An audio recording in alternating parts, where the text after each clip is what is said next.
காஞ்சி சங்கராச்சாரியார் ஒரு நாள் யாத்திரையாக ராஜகீழ்ப்பாக்கம் புறப்பட்டார். காஞ்சி சங்கரமட பீடாதிபதி ஸ்ரீ ஸ்ரீ சங்கர விஜயேந்திர சரஸ்வதி சுவாமிகள் ஒரு நாள் யாத்திரையாக சென்னையில் உள்ள ராஜகீழ்ப்பாக்கத்திற்கு புறப்பட்டார். முன்னதாக 3 கால சங்கர மௌலீஸ்வரர் பூஜை செய்து மகாபெரிவா பிருந்தாவனத்தில் தரிசனம் செய்து யாத்திரை புறப்பட்டார். உடன் சங்கரமடத்தின் ஸ்ரீகாரியம் செல்லா விஸ்வநாத சாஸ்திரி, மேலாளர் சுந்தரேச ஐயர் உள்ளிட்ட பலர் புறப்பட்டனர்.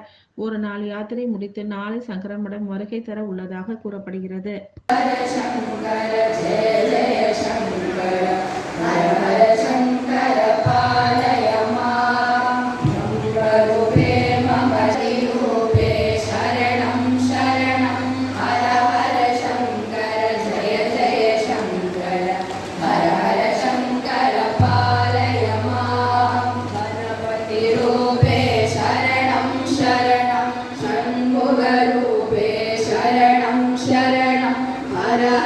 शंकर जय जय शंकर हर हर शंकर पालय मां सूर्यमूर्ते शरणं शरणं श्रीचक्ररूपे शरणं शरणं